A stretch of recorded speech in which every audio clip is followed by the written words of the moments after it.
जय हिंद दोस्तों। आज मैं आपको द हिंदू न्यूज़पेपर की रीडिंग कैसे लगानी चाहिए, क्या पूरा का पूरा अखबार पढ़ लेना एक गुड प्रैक्टिस है, हमें इस न्यूज़पेपर में क्या पढ़ना चाहिए और क्या नहीं, ये सब के बारे में आज आपको बताने वाला हूँ। जैसा कि आप देख पा रहे हैं कि मैंने द हिंदू ई न्यूज़पेपर अपने डेस्कटॉप पर पहले से खोल रखा है।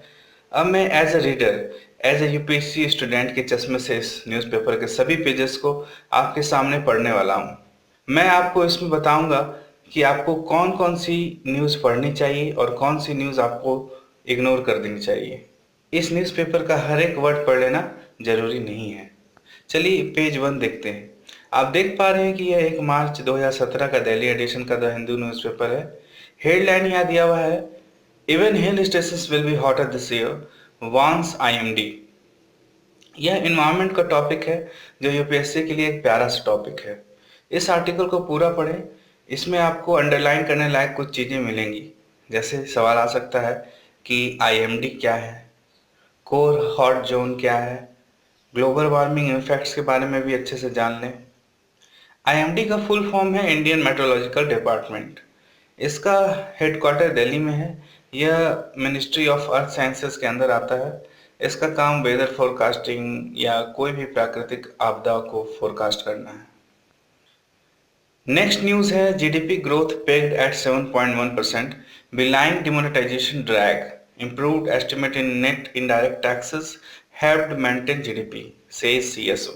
यहाँ पे कहा जा रहा है कि डिमोनेटाइजेशन को झूठा साबित करते हुए जीडीपी ग्रोथ 7.1% अनुमानित किया गया है। ऐसा माना जा रहा था कि डिमोनेटाइजेशन से जीडीपी ग्रोथ घटेगा, पर ऐसा हुआ नहीं। डीमोनेटाइजेशन के बारे में डिटेल में जान लें कि मे भी इसके बारे में भी यूपीएससी कुछ पूछ डाले। सीएसओ ने कहा कि नेट इनडायरेक्ट टैक्स के अनुमान में वृद्धि के चलते यह संभव हुआ है। अब इस लाइन में दो चीजें गौर करने लायक हैं, एक तो है सीएसओ और दूसरा है नेट इनडायरेक्ट टैक्स।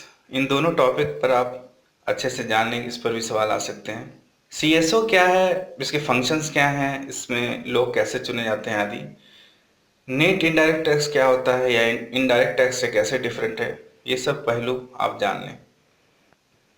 एक और टर्म है यहाँ जीवीए, ग्रॉस वैल्यू एडेड, यह भी गौर करने लायक है। चलते चलते आपको बता दूं कि सीएसओ यानी सेंट्रल स्टैटिस्टिक्स ऑफिस एक गवर्नमेंट एजेंसी है जो ministry of statistics and programme implementation के अंदर आती है। कंज्यूमर प्राइस इंडेक्स को यही कैलकुलेट करती है। नेक्स्ट न्यूज़ है, OECD puts growth at 7%। OECD के बारे में भी जानें, organisation for economic corporation and development. यह एक अंतर्राष्ट्रीय ऑर्गेनाइजेशन है जिसमें 35 देश हैं। 1960 में आर्थिक गति और विश्व व्यापार को बढ़ावा देने के लिए इसकी स्थापना हुई थी। इसमें high income economies, high HDI यानी ह्यूमन डेवलपमेंट इंडेक्स वाले ही देश शामिल होते हैं। इसमें इंडिया शामिल नहीं है। इसका काम है अर्थव्यवस्था को बढ़ावा देने के लिए कौन कौन से सुधार किए जाएं, इसके बारे में देश को सुझाव देना। नेक्स्ट न्यूज़ है, official contradicts PM Modi on Kanpur train accident. खैर ये तो कोई खास न्यूज़ नहीं लगा, पर फिर भी इसमें हम गौर करें तो कुछ मिल सकता है। एक है कि नेशनल इन्वेस्टिगेशन एजेंसी एनआईए क्या है, इसके फंक्शन के बारे में भी जान लें। नेक्स्ट न्यूज़ है, copper axes point to an ancient culture story. Uttar Pradesh में सहारनपुर में कुछ कॉपर की बनी कुल्हाड़ी मिली है जो इंडस वैली से अलग है। में भी कोई अलग कल्चर की बात की जा रही है जो इंडस वैली से मिलती जुलती नहीं है। यहाँ पर आर्कियोलॉजिकल सर्वे ऑफ इंडिया का भी जिक्र है, इसके बारे में भी जानने की क्या होता है इंटरनेट पर पढ़ें।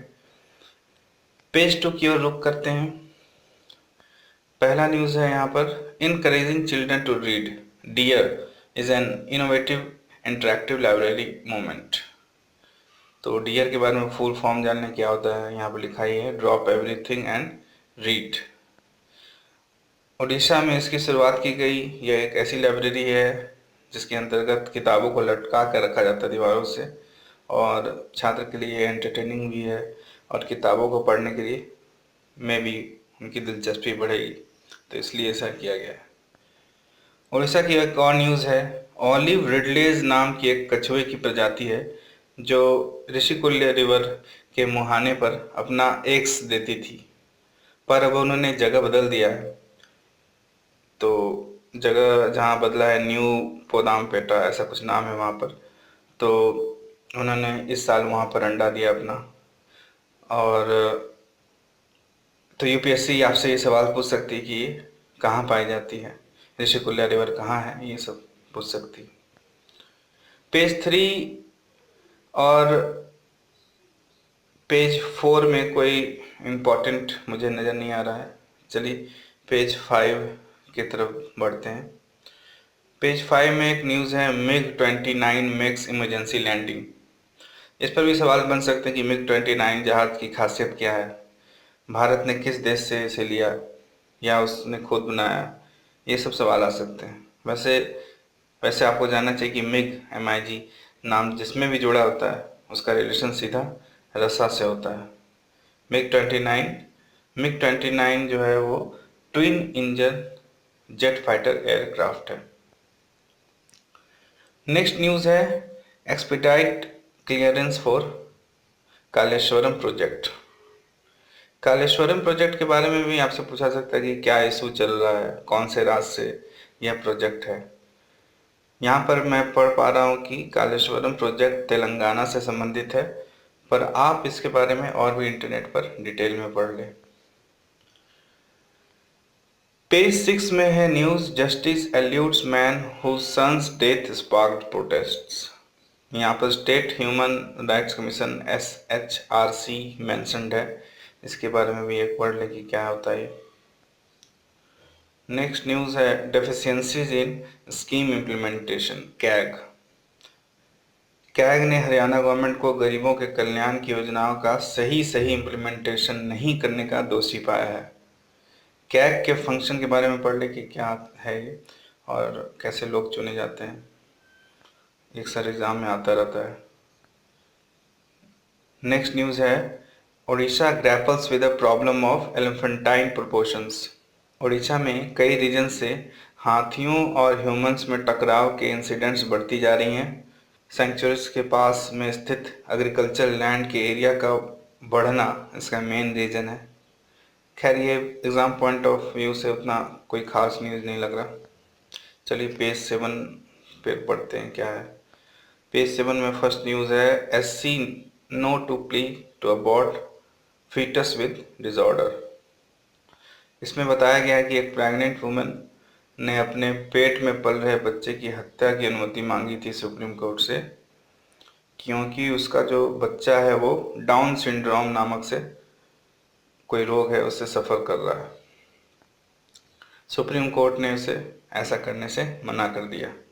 तो एग्ज़ाम में डाउन सिंड्रोम से रिलेटेड कुछ पूछा जा सकता है कि क्या है, ये इंडिया में अलाउड है या नहीं, ऐसा कुछ। नेक्स्ट न्यूज़ है, NHRC notice to states on hysterectomies. यहाँ NHRC के बारे में कुछ दिया गया है, नेशनल ह्यूमन राइट्स कमीशन। इसके बारे में कुछ जानने हैं, जितना मुझे पता है कि ये एक ऑटोनॉमस बॉडी है। इसकी हिंदी शायद राष्ट्रीय मानवाधिकार आयोग है। नाम से क्लियर है कि ह्यूमन राइट्स यानी ह्यूमन की लिबर्टी, इक्वालिटी एंड डिग्निटी के बारे में कुछ ये करती है। अभी फ़िलहाल HL दत्तू इसके चेयरमैन हैं। पेज 8, यह एक एडिटोरियल पेज है जहां द हिंदू के एडिटर खुद लेफ्ट कॉर्नर में ज्वलंत मुद्दों पर रोज लिखते हैं। बीच में जो आर्टिकल्स दिए रहते हैं वो नामी हस्तियों या वरिष्ठ पत्रकारों के लेख भी रहते हैं उसमें। अक्सर ये समसामयिक मुद्दों पर रहते हैं, इसलिए इस सेक्शन को हमेशा ज़्यादा अटेंशन दिया जाना चाहिए।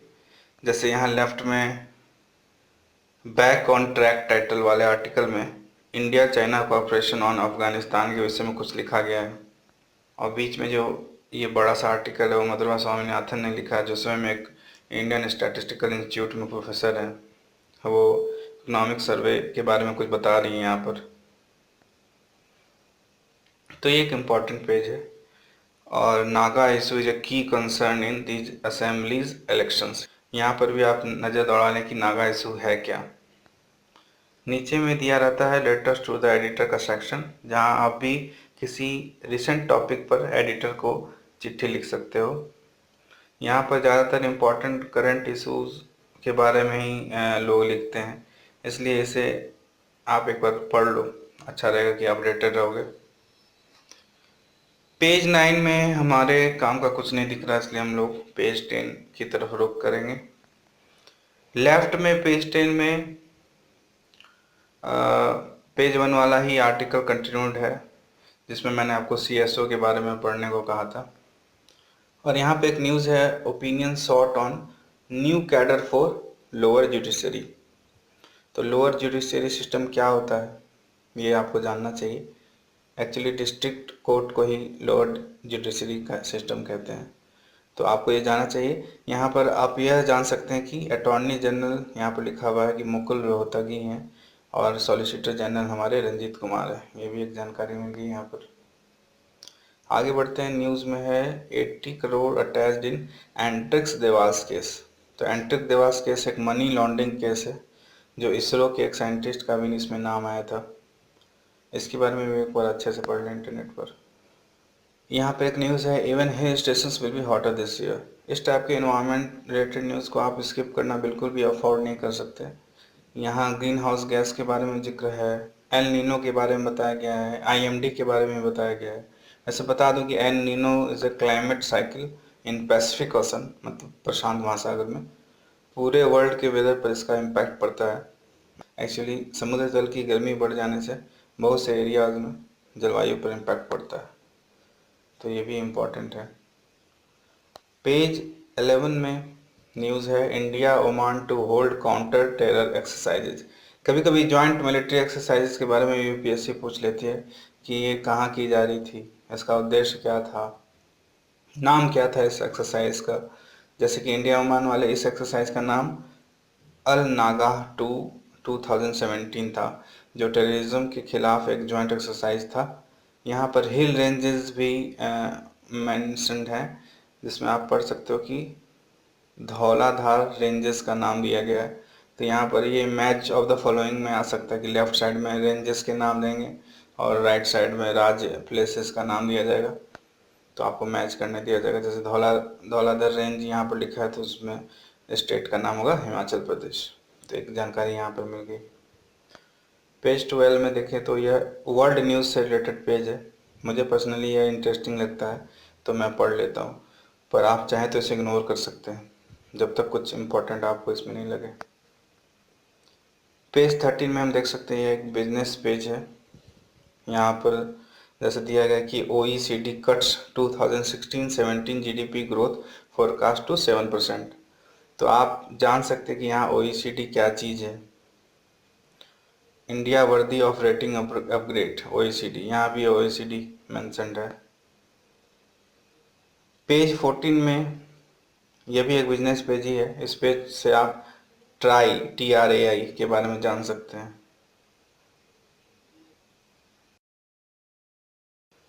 पेज 15, 16, 17 स्पोर्ट्स पेज है, जिसको आप इग्नोर कर सकते हैं जब तक कोई स्पोर्ट्स से रिलेटेड बड़ा न्यूज़ ना हो या भारत ने कुछ ऐसा जीत लिया हो जो ऐतिहासिक हो। फेद नाम का एक छोटा सा कॉलम है यहाँ, उसमें हमेशा कुछ रोचक पढ़ने को मिलता है। जैसे कि यहाँ रामानुज के जीवन की घटनाओं के बारे में दिया गया है, तो आप पढ़ सकते हो। पेज 17 यहाँ स्पोर्ट्स ही है। यहाँ जीतू राय का नाम दिया गया है। मैच द फॉलोइंग वाले सवाल में खिलाड़ियों के नाम एक तरफ, दूसरी तरफ स्पोर्ट्स नेम दिया जाएगा, जिसमें आपको बताना होगा कि जीतू राय किस स्पोर्ट से संबंधित है। लास्ट पेज है पेज 18। इसमें लाइट काइंड ऑफ न्यूज़ रहते हैं, जिसे आप 1 मिनट से ज़्यादा दे सकते हो। जैसे यहाँ पर WHO मेंशन्ड है। डांस मुद्रास के बारे में कुछ कहा जा रहा है। इसमें लिखा गया कि mister Jaitley was joined by many Indian celebrities including cricket legend Kapil Dev, actors Kamal Haasan and Suresh Gopi, singer Gurdas Maan, fashion designers Manish Arora and Manish Malhotra, choreographer Shiamak Davar and industrialist Ratan Tata. तो आप इसी बहाने कुछ चर्चित लोगों के नाम जान सकते हैं और वह किस क्षेत्र से बिलोंग करते हैं ये भी जान ले सकते हैं। तो इस तरह से हमने जाना कि इस वीडियो के जरिए कि किस स्टाइल में किसी भी न्यूज़पेपर खासकर द हिंदू को पढ़ना चाहिए। जरूरी नहीं है कि आप घंटों अखबार पढ़ते रहो, आप सेलेक्टिव अप्रोच से भी पढ़ सकते हो और एक डायरी बनाकर रोज इंपॉर्टेंट पॉइंट्स को नोट कर सकते हो, जो बाद में इंटरनेट पर सर्च करके आप उनका डिटेल देख सकते हो। चलिए मिलता हूँ आपसे नेक्स्ट वीडियो में। जय हिंद।